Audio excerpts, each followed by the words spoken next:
Welcome, everybody, to the Sports Peninsula podcast. My name is Dave Drzinski. Drew, it's Valentine's Day. It's Tuesday the 14th, but we love football so much that we actually pre-recorded this ahead of time so that we wouldn't ruin Valentine's Day with our wives. We're talking the interior offensive line class today.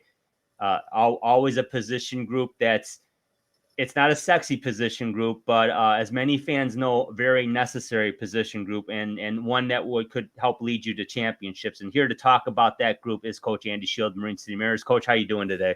Drew, doing well. Drew, doing very well. Yeah, I appreciate the doing this, a little bit before Valentine's Day. Happy Valentine's Day, everybody, to you and yours. And may you enjoy the time together or being amorous towards someone, perhaps. But, Dave, I'm just not quite there yet with the video. We will. I'm just not completely comfortable. I'll do better next year when it comes to that. I'll have some fun with it. But we're going to have some fun right now because I think this is a position group that we will address at some point in time in this draft, whether it's day 3 and we go for a hidden gem found on day 3, or we go after one of these prospects that we're really going to profile here very shortly. Yeah, and let's jump into it, Coach, because we're going to talk about top 6 prospects, at least on the board right now in our view, and then some others as well. But a very, very interesting group. And as Detroit Lions fans, we certainly want to be cognizant of the fact that this is a position group that the Lions could very well be drafting out of. And Coach, let's start out right away with Andrew Voorhees, the senior out of USC. What are your thoughts on him? We'd like to take him from that crimson and gold and bring him over into some Honolulu blue and silver. It'd be all right by me. Andrew Voorhees out of USC, 6'6", 320-pound senior, completely position versatile, has played center, guard, and tackle in his days in Los Angeles. Outstanding run blocker, very committed to the run game, very strong lower body, very good leverage player when it comes to the run game. He does very well with his anchor. Real physical and aggressive, attacks the game, plays with an aggressive physical mentality. Great for early reps in the NFL. Real aggressive pass setter. This guy is someone that I would love to see the Lions get their hands on. I can't quite tell exactly where Andrew Voorhees is going to go. We are talking about somebody that could splash up into the first round and be somebody into the high teens, low 20s, mid 20s.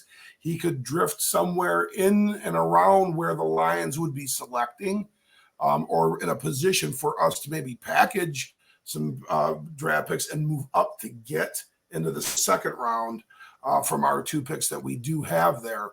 Andrew Voorhees is likely the first interior offensive lineman coming off the board.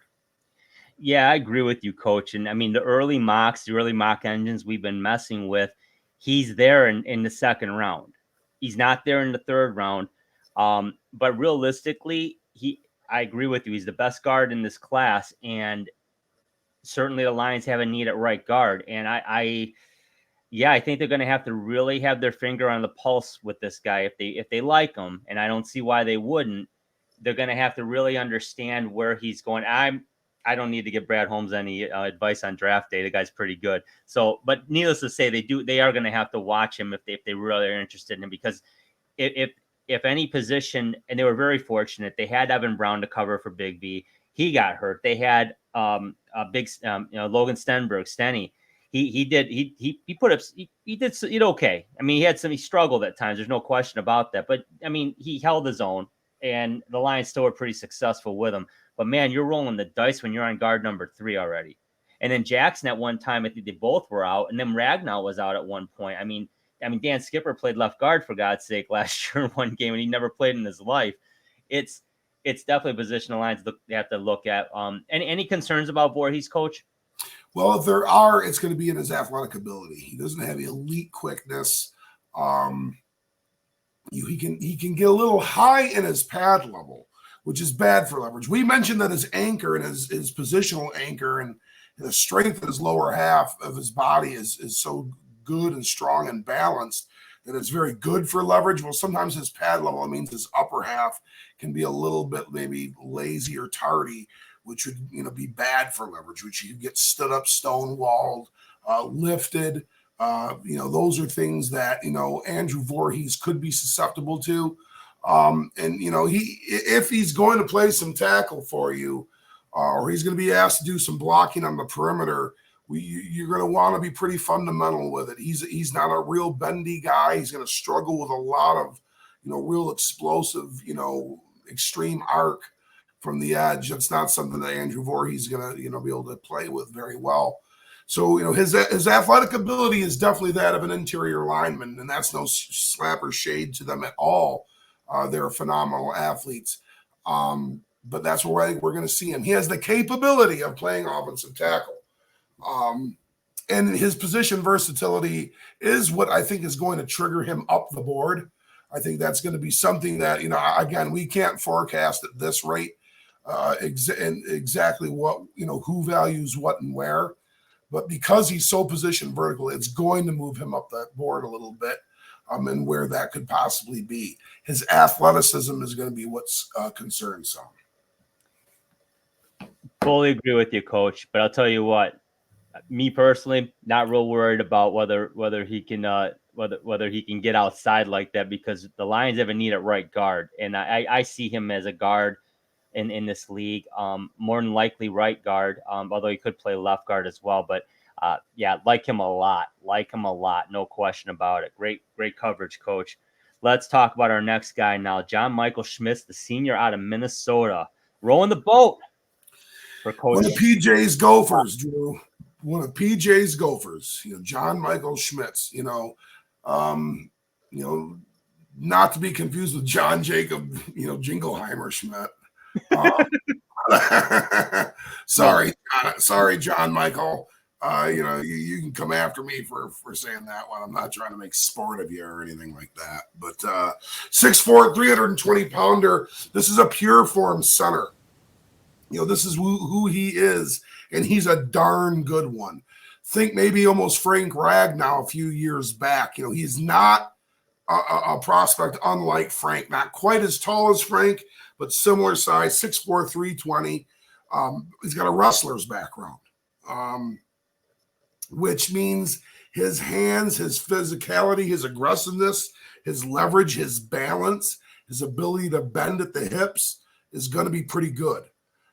Wrestlers, especially, linemen that wrestle in school or even in the backyard, perhaps, but, more or less on the wrestling mat. But, those guys tend to do pretty well in football. They have it translates well. He's, an outstanding zone scheme interior blocker. He can base and chip. He can climb. He can double and bounce. He can scoop or fold. He does all of those techniques pretty well. He can climb to that next level. He's a great down blocker. Real physical on staying on his work and anchoring down and blocking either backside or down and in. Real heavy anchor in his pass sets. You're not going to bull rush him. He's a smart player, savvy, understands how to win with leverage. John Michael Schmitz is going to be a real nice center prospect in the NFL. Yeah, I think, Coach, if all goes well on the pro day and in his interviews with the teams and the scouts, I could see him sneaking into the first round, a la Frank Ragnow back when, right? And who was the center that the Bengals took right after? It was Billy, I forget his name, but there were two centers that went right away in that draft, Ragnow being one, and that was a bit of a surprise for us. But as we found out, how many Pro Bowls later, that was a pretty good pick. John Michael Schmitz has a definite upside with his ability to play center in the league, and I don't think there's any question about that. And he does have some ability, and he'll have ability to play guard as well, Coach. But any concerns about him right now? Well, he hasn't played with a lot of the outside schemes. He's been so just hard down and in an anchor blocker, interior blocker. They haven't asked him to do a lot of the reach schemes and do some things with a lot of mobility. that's not within his forte. He is not a guy that's going to snap and get out involved into a screen scheme or something like that. He's not, his lateral ability is not his forte. He can get overextended and can lunge and bend. When you ask him to reach, if you ask him to kick and widen, he can struggle with that a little bit. He's not not a phenomenal, freakish athlete. That said, he's one heck of a football player down inside. So somebody, with what they do, John Michael Schmitz is not their answer. But you said it pretty well. I would expect John Michael Schmitz to go on day 2, is where I'm thinking he's going to go, because he's not extremely position vertical. He's going to be a center. And it all depends what people think of this next prospect that we're going to detail too, and if he would somehow be able to move ahead of John Michael in some people's boards. But John Michael Schmitz is going to be wearing an NFL crest next season. Yeah, I definitely like him, no question. And although the Lions not looking for a center per se at all, I mean, with Evan Brown and obviously Frank Ragnow on the roster, but he's an intriguing prospect, no question. But let's talk about Cedric Van Pran, the redshirt sophomore out of Georgia. He is an interesting one.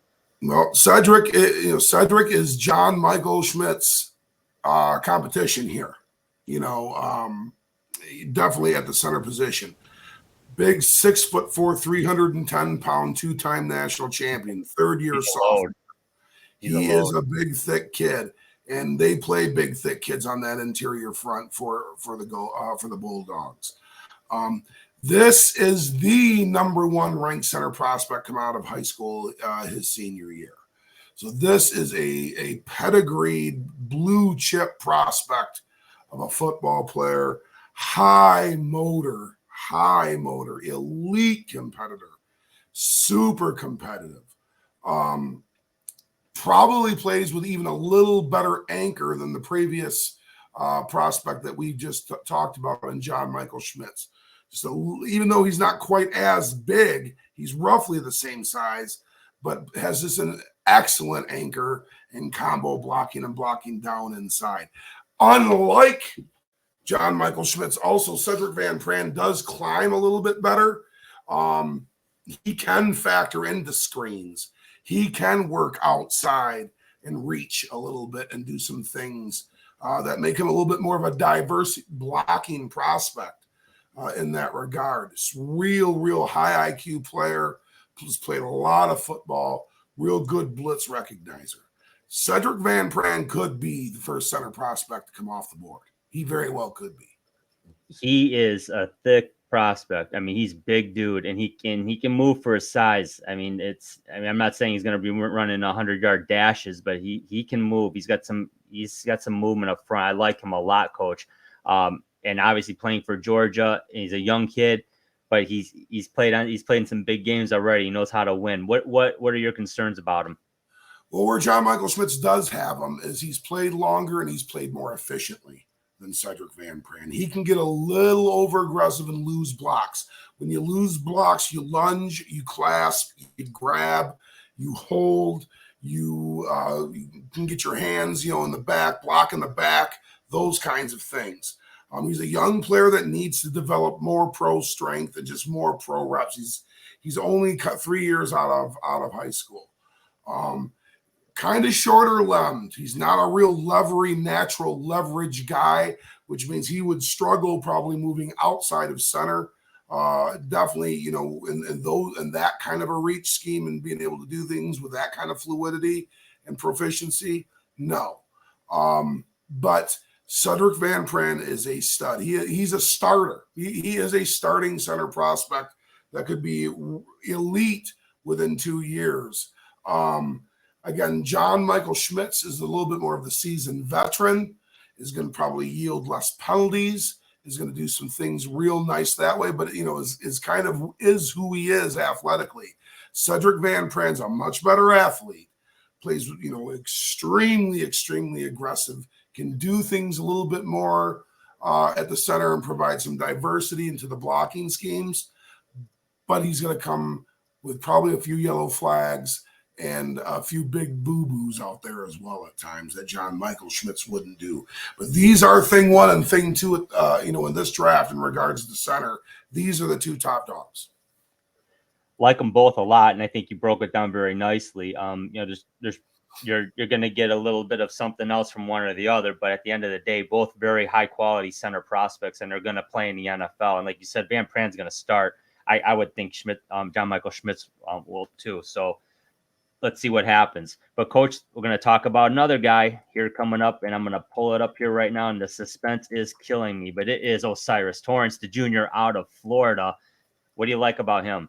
Well, the Lions are linked a little bit here. I've seen that the Lions did some interviewing of this, what I think they call him the cyborg, is what they call him there. Down in Gainesville. Big 6'5", 347 pounder. He's a transfer out of Louisiana. He came with Billy Napier from over there in Lafayette, Louisiana. He was a raging Cajun the first few years of his career. As you saw him working in there in that clip with the Florida Gators. He has phenomenal size, very accomplished at Louisiana. He's a two-time All-Sun Belt Conference player. Very good creator of movement up front. He is a battle winner. He is a guy that can get on you, stay on his work, and move you. And that deep down inside is Dan Campbell football. That's what we want to see and what we want to be. So that's kind of an impressive thing there. He's a battle winner in the bull rush game. You are not going to bowl over him. That's not happening. And he wins with his physicality. O'Cyrus Torrence is being scouted by the Detroit Lions, ladies and gentlemen. That's just a simple fact. They like him. I am guessing they like him as a guard and perhaps some depth along the interior. Pretty exciting prospect to think, because he's in a wheelhouse of which we would likely be able to land an O'Cyrus Torrence, which would be somewhere in day two, maybe the later portions of day two. Just a lot to like here. Lot to like. 347 pounds worth of like, and that's the key. To be that big and to have that much physicality. Oh man, I really like him. And I'll be honest with you, I was really fixated on Voorhees initially in going over the players and looking at who the Lions might be interested in. But yeah, this guy really caught my eye. Watching clips, watching some games, saw the Gators play this year. He's a load, man, and he helped Richardson out a lot there. So he's a very good football player, no question, Coach. I'm glad the Lions are linked to him. Any concerns? Yes, not unlike the previous prospect we covered. He can get a little over aggressive. His motor runs hot. He plays with a lot of physicality and with a high motor. He can get a little over aggressive. Can lose his balance. When we do that, we clasp, we grab, we hold.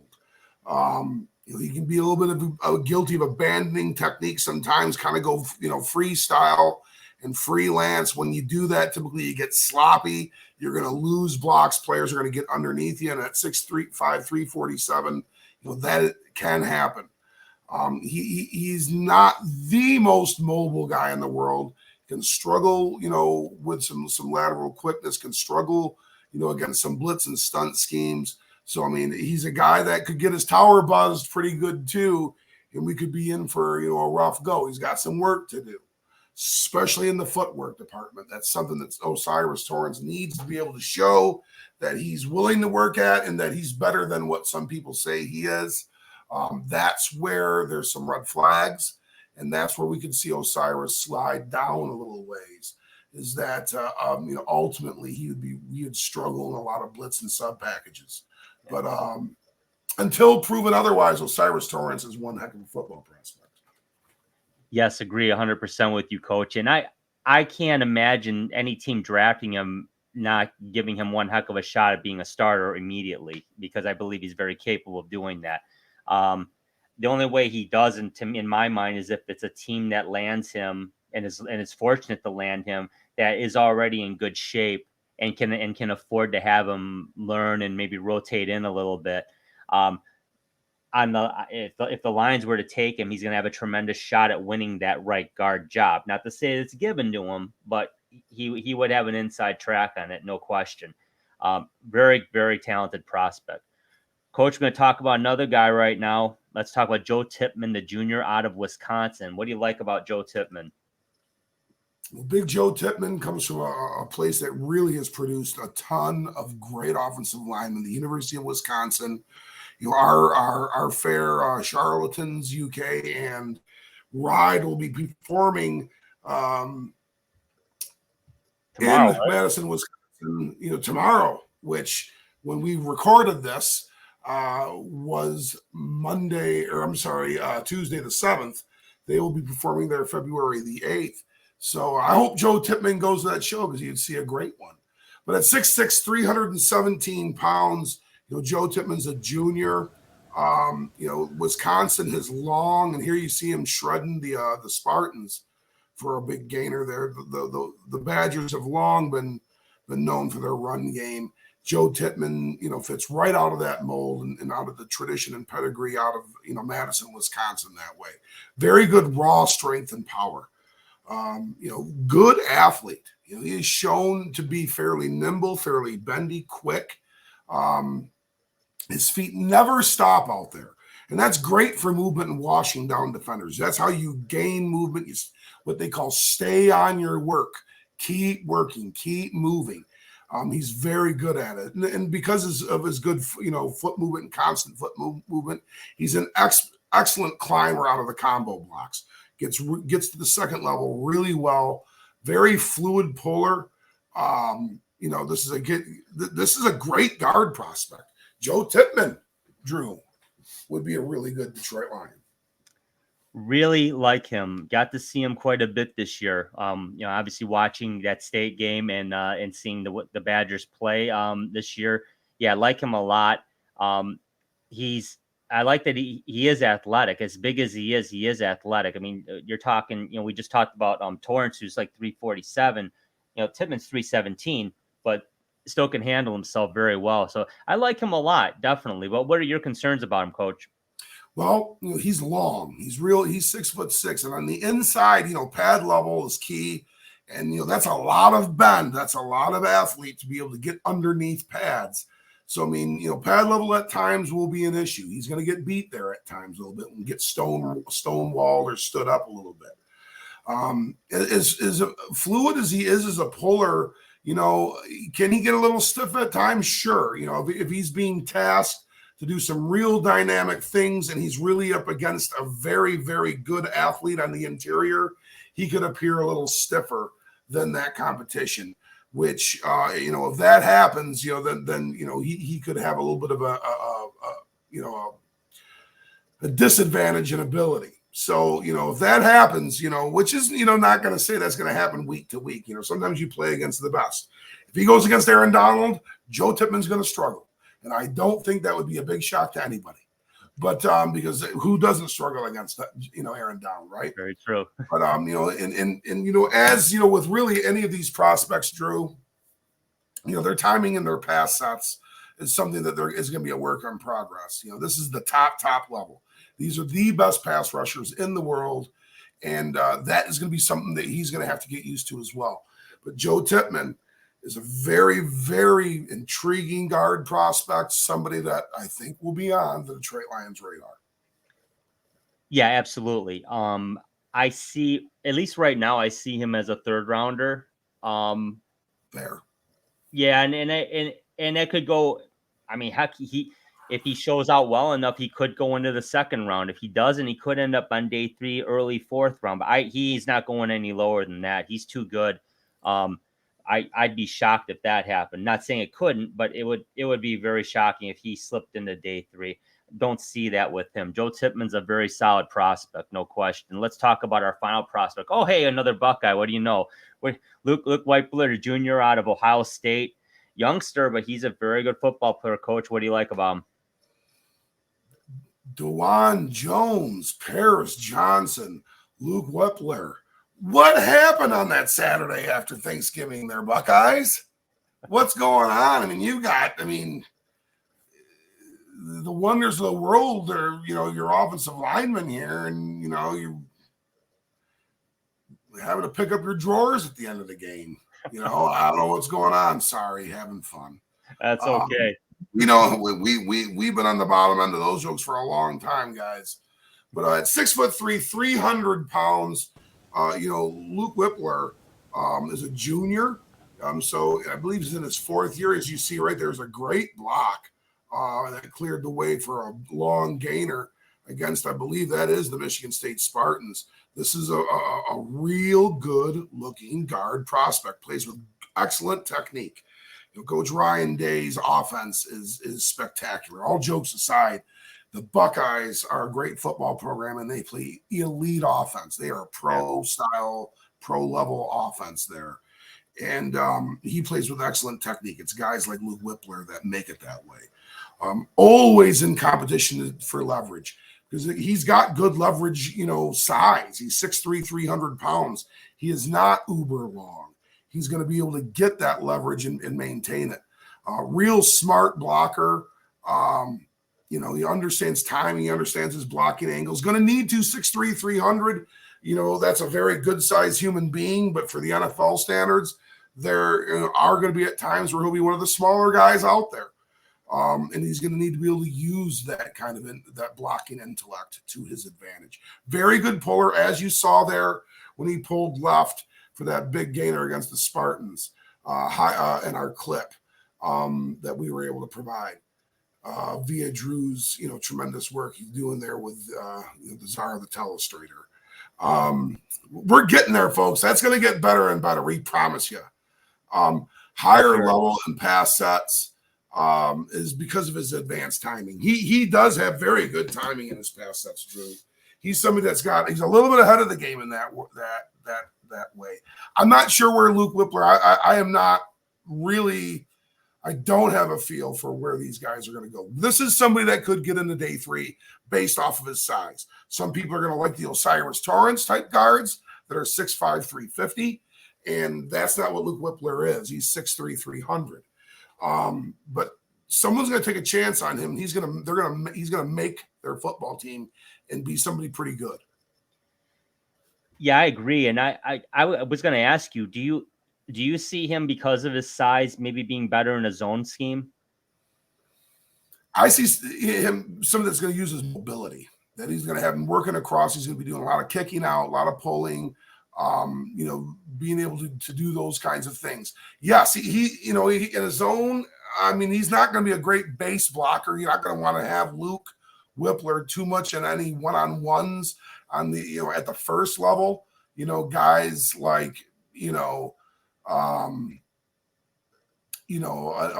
Snacks Harrison type defensive tackle, an Alan Branch type defensive tackle. He would really struggle with that in his own scheme. But I think if he's a combo guy, I think that's somebody that he could, really be kind of good at. So if you would allow him to be the scooper and the folder and the climber, and go into the next level, I think, and within that kind of zone blocking rules, that I think, yes, he could. Let's talk about a little buyer beware here, Coach. There are some concerns. And we talked a little bit about his physical traits. So what else you got? Yep. So, we know he's limited there.